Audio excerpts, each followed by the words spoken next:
And it's 3:30, and on behalf of Murphy Brothers Contracting, welcome one and all to today's continuing education presentation for building design professionals.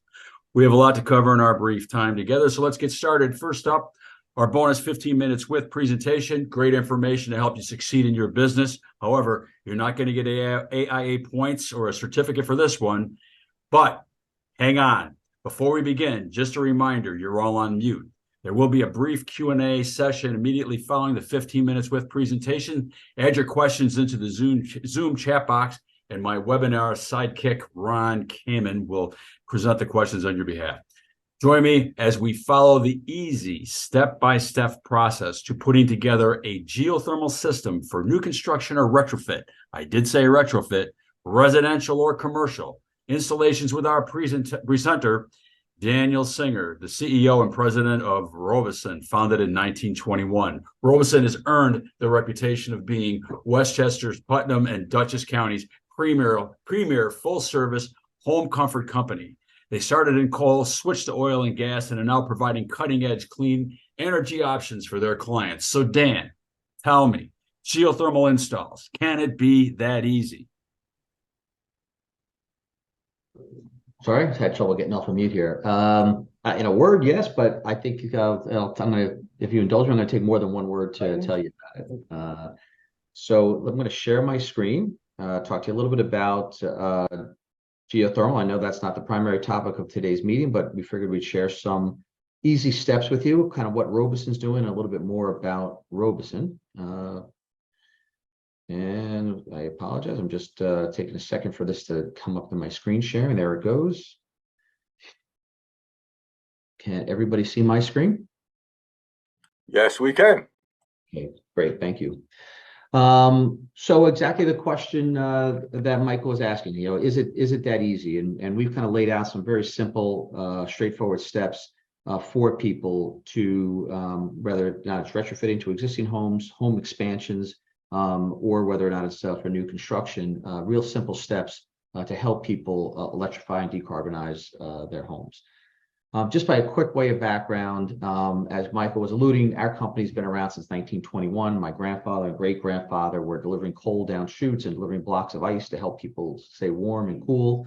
They transitioned to what was believed to be and was for a long period of time the fuel of the future when we started selling heating oil back in the 1930s and 40s.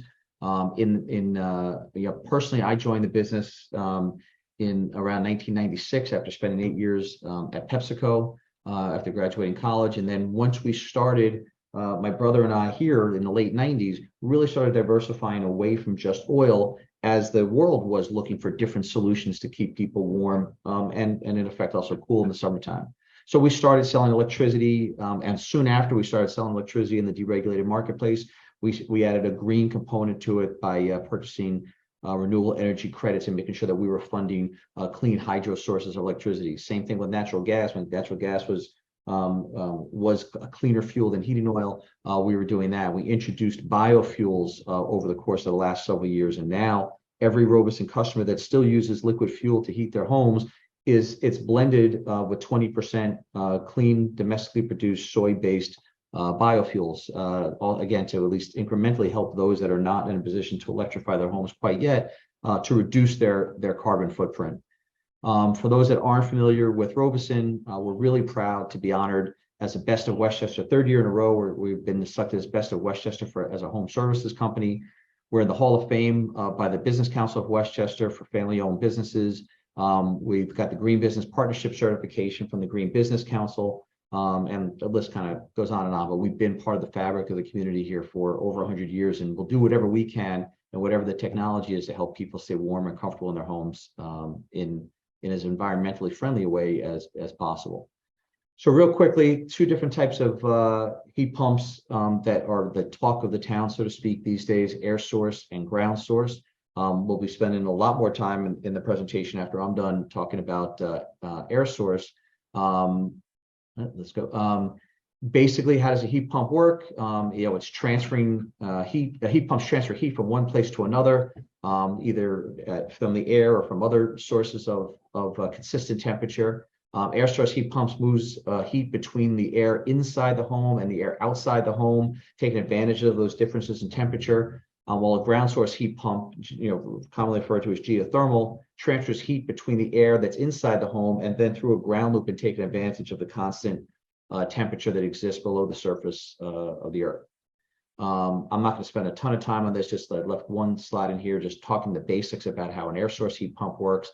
Outside air being blown over a network of tubes that is filled with a refrigerant, assuming that the refrigerant is cooled down to a temperature that is below the temperature that is being brought in by outside air. It excites the gas that's in those tubes, which then moves through a compressor, and then as it expands, that compression process creates heat. Again, I'm oversimplifying the process quite a bit, but as a fan blows over those coils that have this warmed gas in it, that creates the heating that can come into the house. That process cools that refrigerant that comes back into the coil and repeats the process over and over again. The process is simply reversed seasonally to either take advantage of the warmer or colder temperatures that are inside the house versus outside the house. Speaking of that, only to set up what the difference is between that and geothermal and how efficient and effective geothermal can be. Traditional geothermal is a system of circulates a fluid through a series of tubes that go through the ground. A ground loop is more commonly referred to, and the fluid is basically watered with some type of a glycol in it to prevent freezing. But the same thing, since that water is leaving the house at potentially colder than 55 degrees as it's cooled through the exchange process, it is warmed back up to 55 degrees as it goes through a ground loop. Typically, is something as simple as PVC piping. It is warmed back up by the constant temperature of the earth at 55 degrees. That change in temperature creates the energy. The gas that is excited and has a boiling point closer to that 55 degrees. Creates the expansion of the gas, creates the heat and the energy, and then that moves through the air handlers that goes through the house. We're working with two different types of geothermal systems now because each situation in each home requires, what we found requires different solutions. Oftentimes, geothermal is not a viable solution for a home, and I'll talk about some of the things that could disqualify a home for geothermal in just a moment. And other times the home might have, for a number of different reasons, might be a better candidate for the type of system I was just describing, or other solutions similar to what we're working with now that basically eliminates the process of moving water through a ground loop and actually exchanging the gas itself, a DX gas, through the ground and actually exciting and warming the gas by moving the gas through a copper loop that runs through the ground. And it creates a much more efficient exchange of temperature. Uses less energy, can heat or cool a significantly larger area per heat exchanger than a traditional water-based system. It is more expensive to install, but the efficiency gains are worth it, especially as we deal with larger homes, as we see oftentimes here in Westchester County. So those are the two different types of systems that we're looking at. What are the steps? And that's really the kind of what Michael was asking me to talk about. How easy is it to do? Right? People go through a qualification process, assume the home qualifies, there's a consultation, there's site design, quoting, permitting, and then there's drilling and installation. I'll just spend a minute on each of those. Before we can determine whether or not it's worth the effort of the homeowner, we want to know the age of the home, the size of the home, location, what's its current fuel source. How is air currently moved through the house? Is there baseboard heat? Is it steam radiators? Or is there ductwork that is currently moving heat through the house through a hydro air system or a furnace type system? So that is an important factor. What is the surface below, immediately below or deeper below the home? And is there bedrock? A lot of people say this to me all the time, saying, "Oh, I was interested in geothermal, but my house is built in an area where there's a lot of rock." Rock is good. It's the opposite of what people might think intuitively.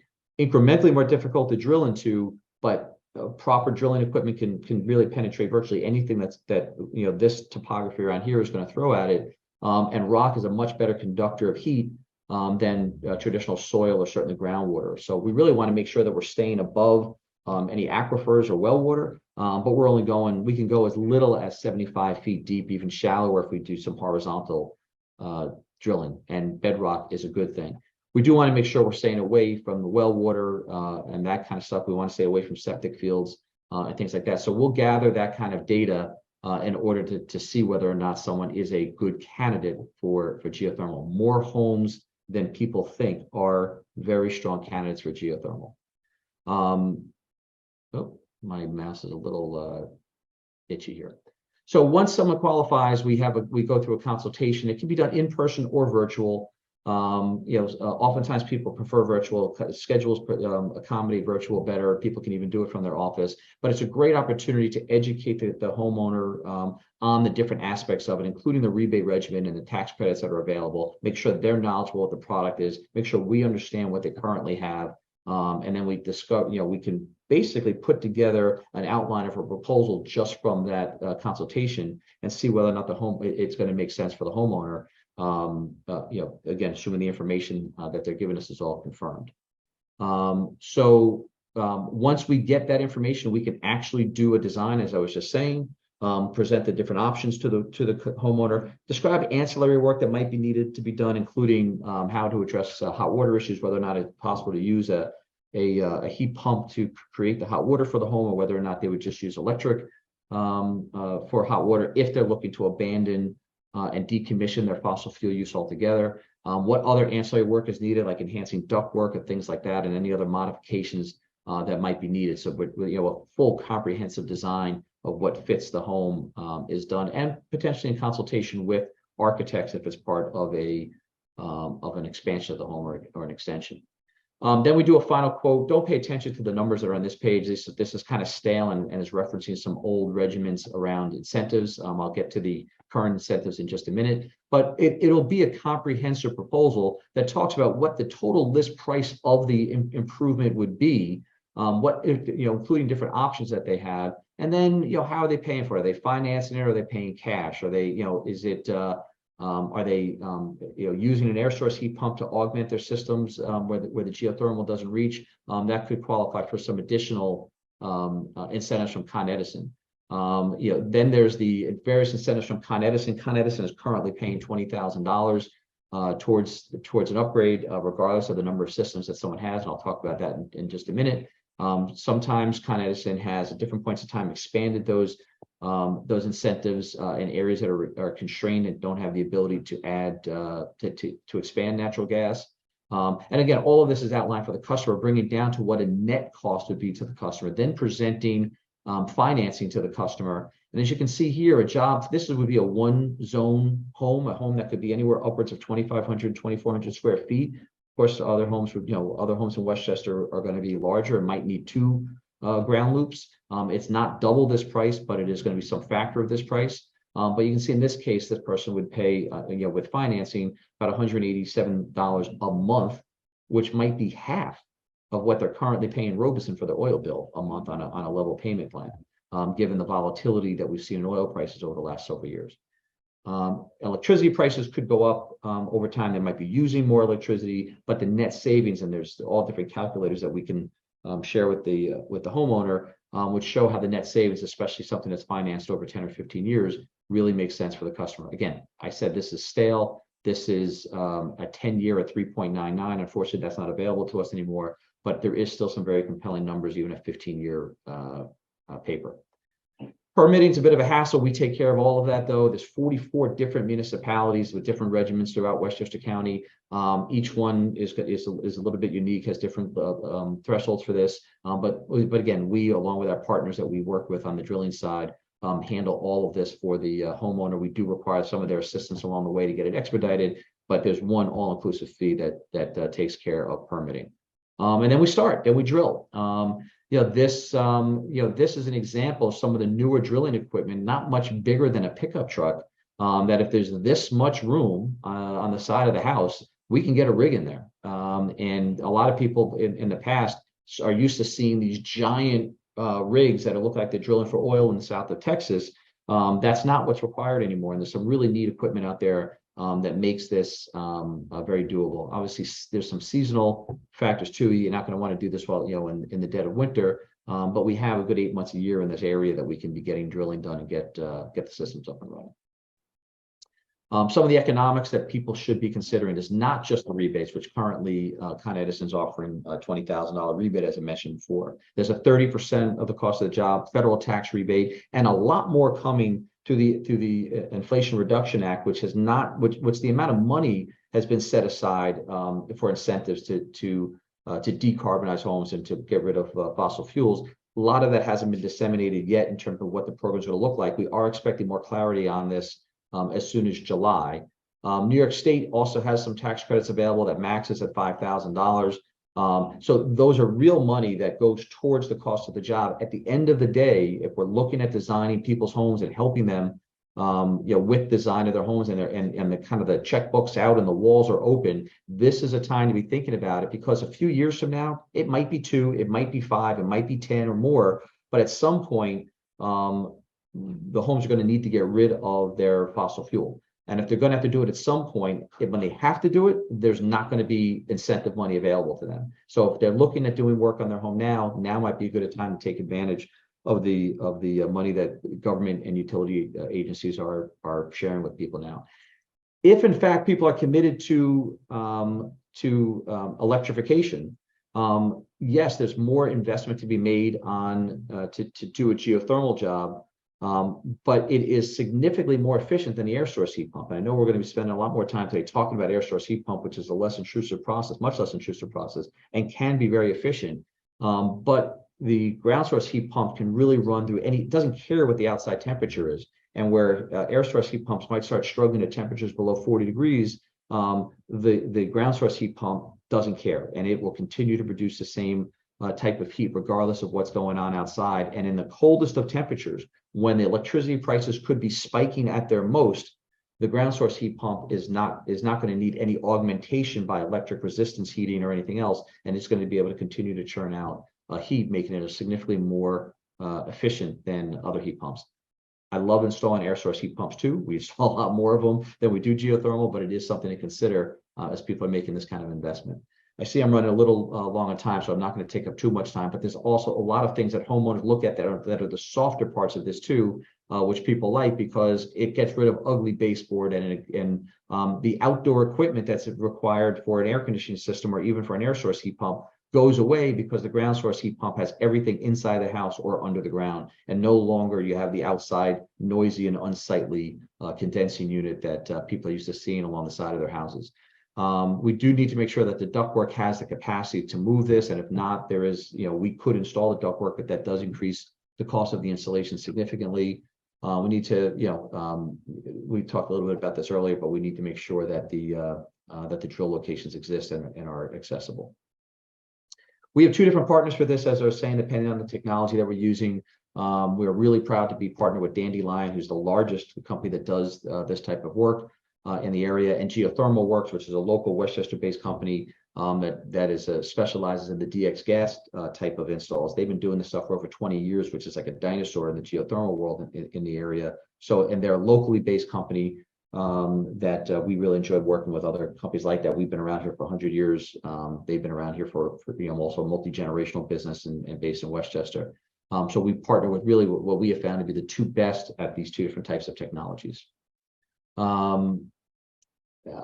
Just a quick slide on this too. All of this works better when the house is insulated properly, making sure we get the home assessed properly and it's properly insulated, windows, doors, insulation, etc. So part of looking at this is not just the technology that we're going to deploy, but we want to make sure we're not throwing good money out the window, literally, and making sure we have proper windows and we're sealed properly. I guess this is saying exactly what I just said. I didn't realize this was well, we got this.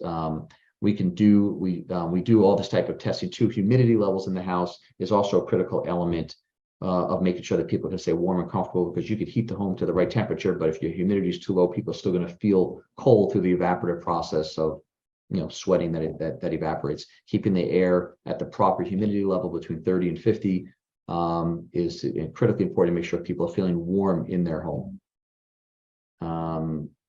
And I think that's it. I want to make sure I don't take up too much time and save any opportunity for questions if anybody has any. I will stop sharing too.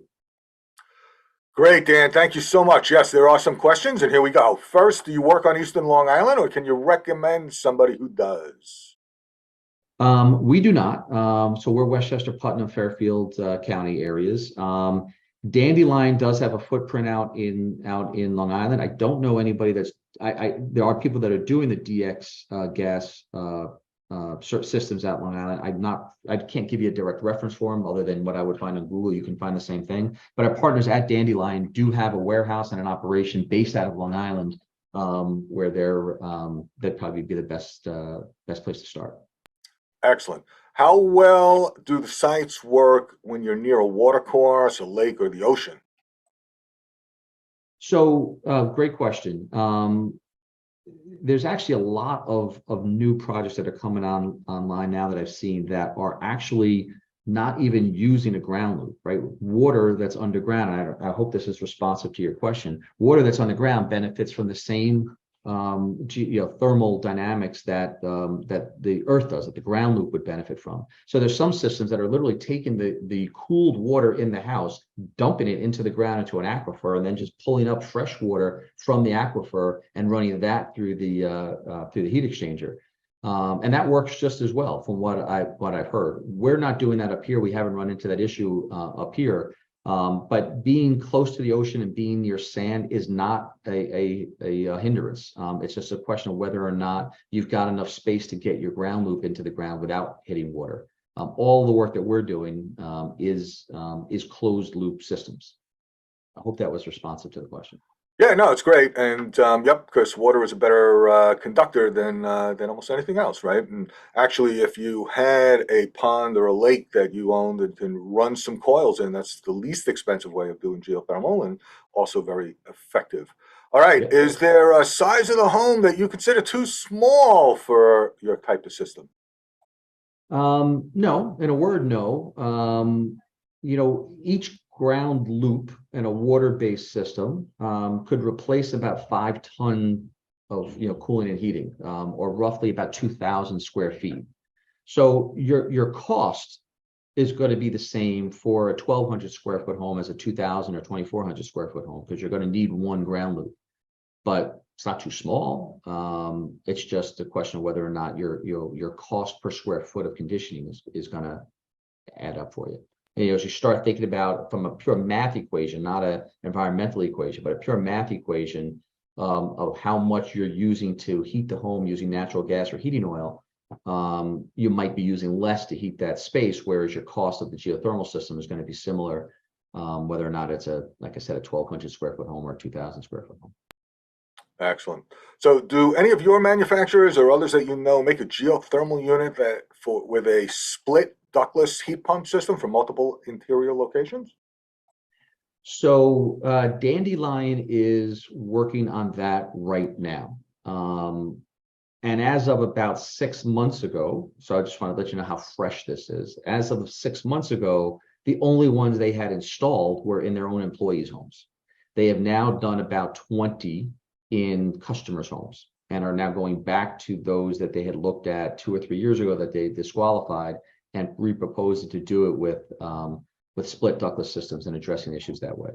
I've heard some people have issues and concerns with the installation process, and those that had done early in the process had not met their expectations in terms of just the effectiveness of it. But again, this is a lot of work being done on this right now, and my source on my answer to your question is Dandelion, who is trying to sell these systems. We haven't done any of them with them yet, but they are saying that they want us to, start carrying that product for them, and are putting their name behind the fact that they are now installing one ground loop can supply up to 5 split ductless systems to do 5 separate rooms in their current design. So it can be done. It is being worked with. They're working with, I believe it's with Fujitsu as a manufacturer for the ductless systems. But it is, you're a bit of a guinea pig, but I would stay close to it because it's coming out now. Great. Can the cost of the ductwork be added to the total amount of the project and grab the 30% federal tax credit? Yes. It's simple, easy. That was Okay. fast. That's great. Like that. Absolutely. How much can you save on air conditioning costs? Quite a bit. So air conditioning in a geothermal system. And by the way, we're going to talk in a few minutes about air source heat pump systems too, which can also be highly efficient, significantly more efficient at providing cooling than traditional air conditioning systems too. But you're talking about electricity bills in the summer that could be as little as a third of what you'd be spending on electricity, because it's not just the decrease in the amount of electricity you're using, it's the time of day and the time of year that you're using less electricity that magnifies the impact of the savings. So in the winter, though, is it true that electricity costs will go up because you're using these systems? So again, I can give you a one-word answer, which would be yes. Right? If I was sitting in court, I'd answer like just the question you asked, which is yes. Yes, you will be using more electricity. You'll be using significantly more electricity. You will not obviously be using any more fossil fuel. So one potentially outweighs the other. And the only thing that I would keep on saying as a bit of not an advertisement or an end all, but to make sure that if you're considering heat pumps, why to consider geothermal. Because if you're weighing what your electricity bill will be as compared to what it is now using your natural gas or heating oil, it's going to be significantly more. But if you're weighing it against other electrification solutions, and if you accept the reality that at some point your home is going to decommission its fossil fuel, again, 5 years, 10 years, 20 years, but the buyer of your home too, by the way, 2 years from now and 5 years from now, the 30-something-year-old that's buying your home is interested now in knowing whether or not it's not using fossil fuels. He's going to be a lot more interested in that 2 years from now and 5 years from now and 10 years from now. So if you're committed to exploring how you can decommission the fossil fuel of your home, the one that will use the least electricity to heat your home in the winter is a geothermal system. And so the bottom line on that is that your net energy usage and costs are going to go down dramatically, right? Correct. And again, my point, I want to stress something too, because what none of us really know yet is the impact as we continue to electrify both our vehicles and our homes. And we all read this all the time. We talk about this all the time, and what the impact is going to be on the grid and what peak demand is going to be like, shifting really from summer to winter. I can show you what the math is right now, and your point is well taken that your consumption would be less now, but electricity prices could absolutely go up in the wintertime compared to what we're paying now, and it could just flip the whole thing. But in New York, that is probably going to happen anyway. So if it's going to happen anyway, you want to find the electrification solution that is the most efficient and will use the least electricity.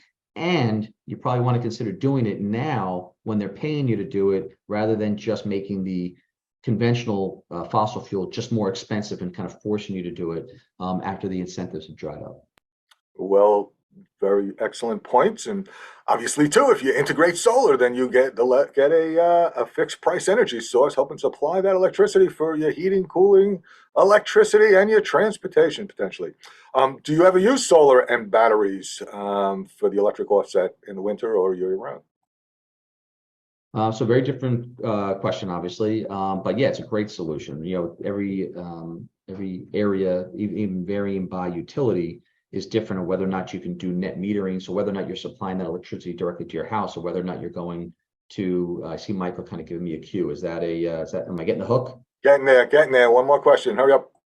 So the punchline is that yes, getting electricity, getting solar during the day, charging your batteries, battery backup that you can then use to charge your car at night. Kind of simple stuff is kind of all the rage these days, and it is very effective. Last quick question: how easy is it to service and maintain after the installation? Great question. A lot easier and cleaner and longer lasting, if you will, than your oil-fired furnace, and even your gas-fired furnace. A lot less moving parts, a lot cleaner. You're not dealing with fuel and carbon and all that kind of stuff that clogs filters and the like. So again, most of these things are warranted from the manufacturer, especially the ground loops, for 30 years or more. The equipment inside the house is all warranted for 10 years plus. Getting a service agreement, having to maintain twice a year by someone like Robeson or your other HVAC companies that are getting into this, is a pretty maintenance-free, easy, cheaper, cleaner way to go. Excellent. Thank you so much. Michael? Thank you, Ron. And thank you, Dan. That was terrific. Mr. Earthkind Energy himself. Ron, you're up. Thank you very much, Michael. So welcome everybody to the Design Strategies to Decarbonize Architecture. And thank you, Mr. Singer, for an excellent presentation on geothermal installations. So as folks know, the New York Climate Act, the CLCPA, or the Climate Leadership and Community Protection Act, is in place in New York, moving forward. We'll talk a little bit more about that later. But the things that people should know, as Dan has said, is right now there are incentives to decarbonize, but very soon there will be penalties for those who don't. If you want to find out more, actually, we did a half-hour presentation for the Business Council of Westchester, Making Green by Going Clean, and how property owners are making money with solar, heat pumps, electric vehicles, and charging stations. And if you want to see that 30 minutes, you can go to tinyurl.com/bcw-earthkind, and you'll get a lot of great case studies on solar, heat pumps, electric vehicles, and charging stations, and how property owners are making money, saving money with these clean energy technologies. And if you want to have a custom short consultation, we do a free consultation for anybody that gives us a call or drop an email, and happy to just give you a sense of what you can do and what the opportunities might be for you. Thank you very much, Michael.